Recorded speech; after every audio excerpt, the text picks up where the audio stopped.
Welcome back to Agapé Kids. We hope you enjoyed our last episode where we learned about the book of Genesis. Today we're continuing our lessons on the books of the Bible, and today's episode is all about Exodus. Are you ready? Let's start.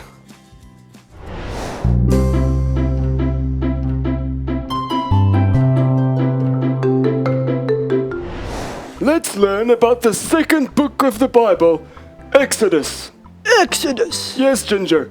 In Exodus, we read about how God begins to fulfill the promises he made to Abraham, Yeah. Isaac, Yes. and Jacob. Wow. The Israelites, Ginger, were slaves in Egypt, but Why? then God miraculously and dramatically freed them. Oh, he's a good God. He's a good God. Indeed, he took them on a 40-year journey in the desert before Ooh. taking them to the promised land. That was a long journey. Indeed, Exodus is full of God's miracles and shows how he took care of his people. Oh, that was very good for God to take care of all his people for 40 It's years. amazing. Last week, we learned that Moses wrote the book of Genesis. Yeah. Can you guess who wrote the book of Exodus, Ginger? It couldn't be Moses again, could it? Indeed it was. Moses wrote Exodus. Wow, he wrote a few books, eh? A lot. And Exodus happened about 1,525 years before Jesus was born on earth. Whoa. And the biggest message of Exodus is that God can do anything and he knows everything. Yeah, that's good to know. Anything and everything. Yes, Ginger.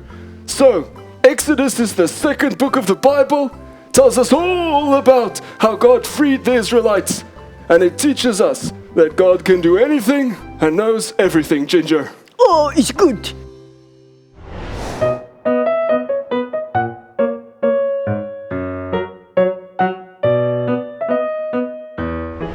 The book of Exodus has a couple of Bible stories.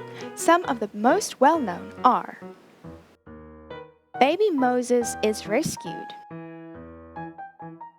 Moses and the burning bush, the 10 plagues of Egypt, God parts the Red Sea, the 10 Commandments.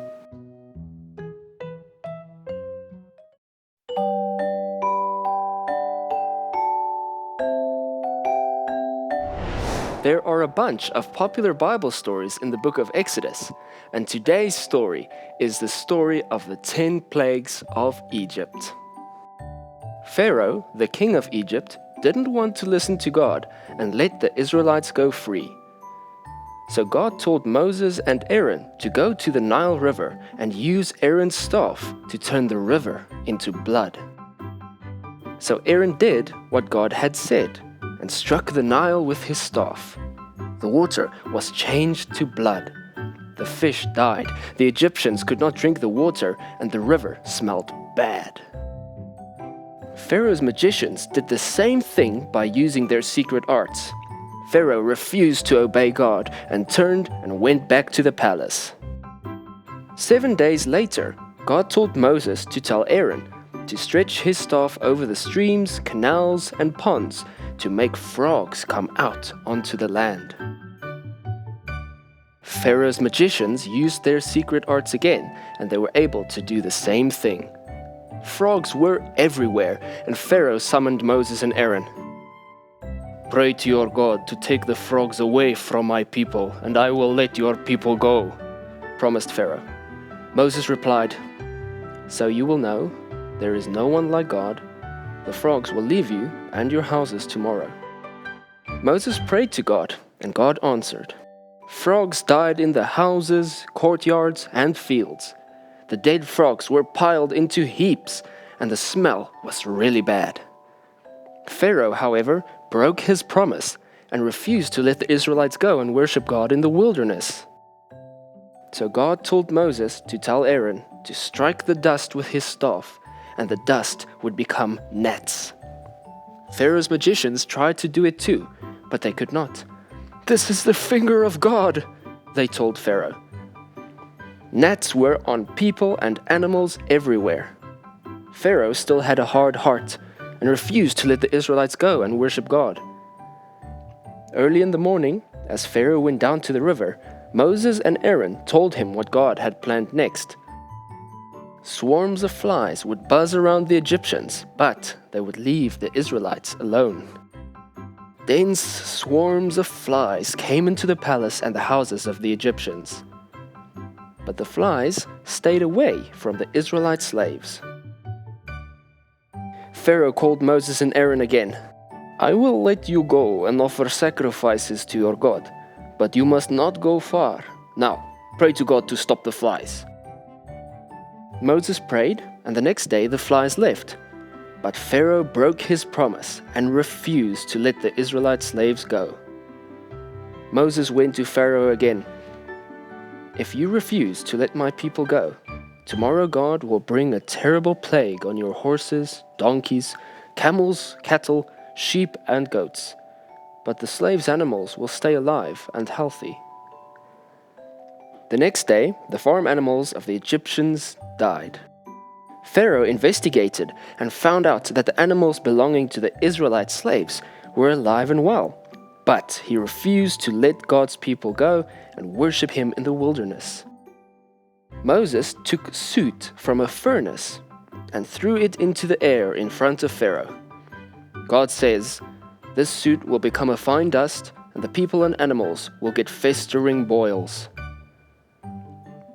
Pharaoh's magicians could not stand before Moses because of the boils that broke out on them and the Egyptians. But Pharaoh still refused to let God's people go. God sent Moses to tell Pharaoh that he was going to show his power by sending the worst hailstorm Egypt had ever had. Anyone not hiding inside would be risking their life. The officials of Pharaoh, who feared God, brought their families and animals indoors. But those who ignored God stayed outside. When Moses raised his staff, the worst storm anyone had ever seen blew up. Lightning filled the skies, and large hailstones came pounding down. Those caught outside were killed, but the storm did not hit the slaves living in Goshen. "I have sinned. The Lord is right," Pharaoh told Moses. "I will let you go." Moses went out of the city and spread out his hands to God. Then the thunder and hail stopped. Pharaoh, however, then changed his mind and stubbornly refused to let God's people go. He thought he could defy God, but God was not finished with him yet.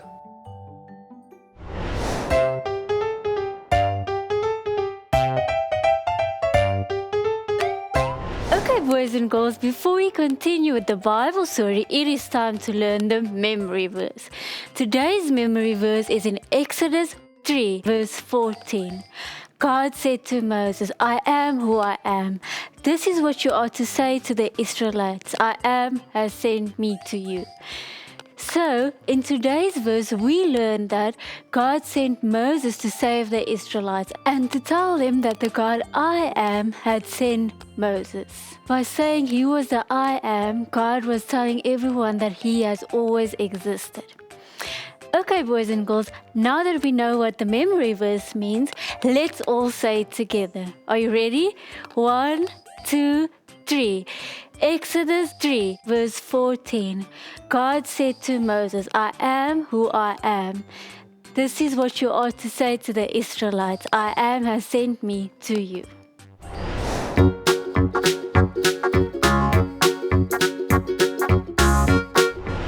Genesis, Exodus, Leviticus, Numbers, Deuteronomy, and Joshua. Genesis, Exodus, Leviticus, Numbers, Deuteronomy, Joshua.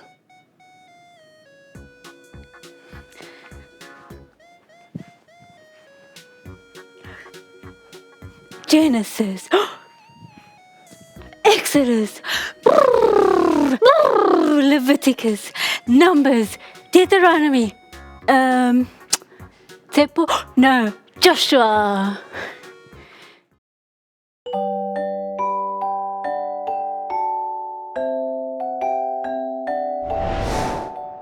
God had already sent 7 plagues on the Egyptians. Moses had another warning for Pharaoh. If you refuse to let God's people go, he will bring a plague of locusts on the land, something your parents and ancestors have never seen. Pharaoh's officials advised him to let God's people go.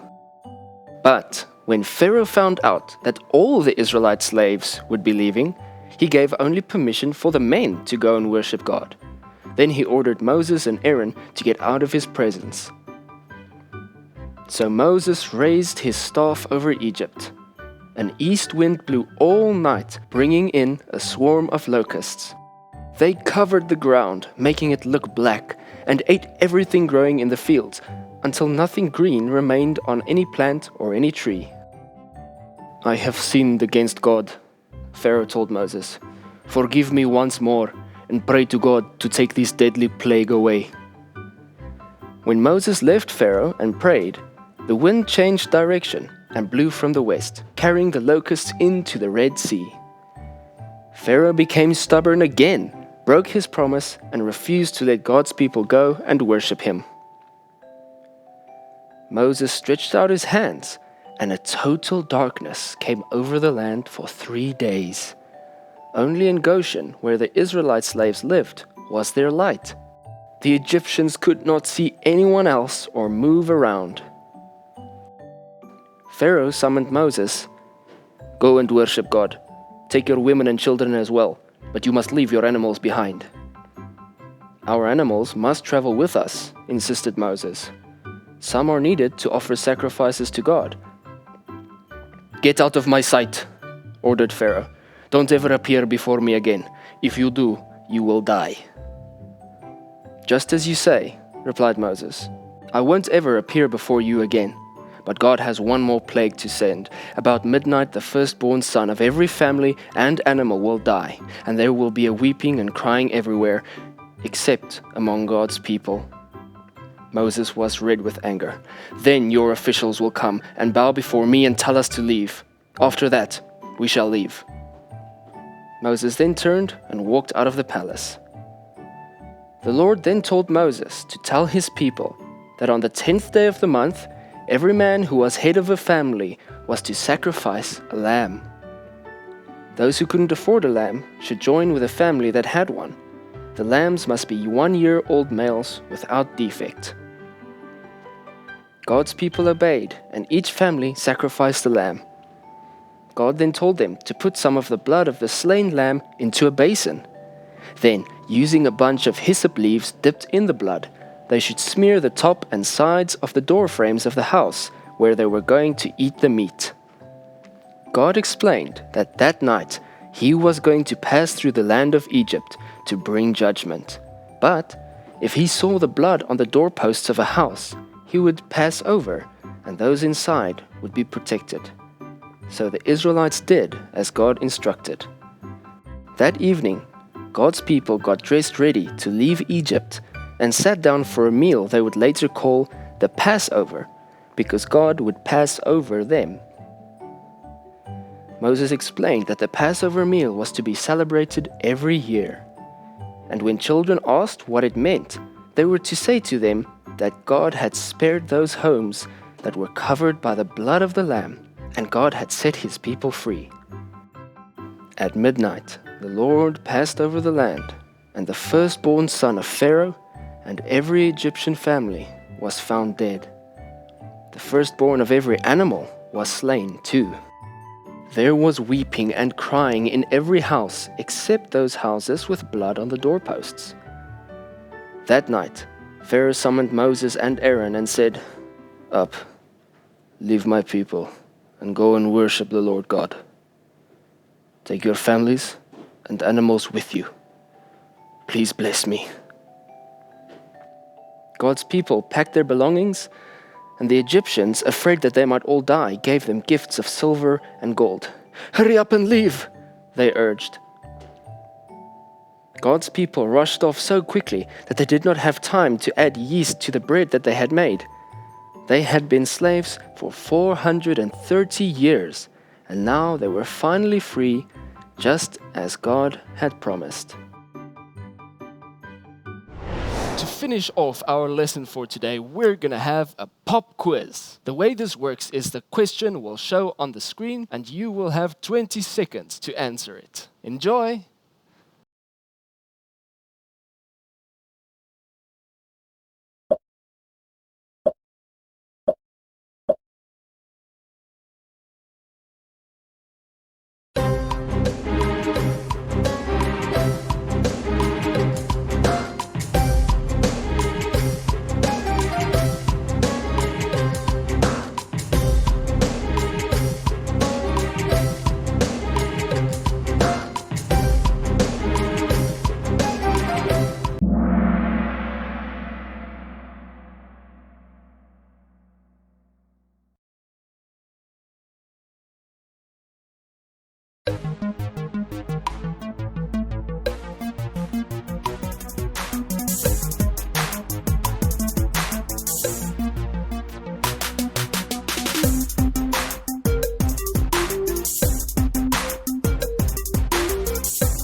Thank you, boys and girls, for joining in for today's episode of Agapé Kids. We hope you enjoyed learning with us about the book of Exodus. See you next time. Bye!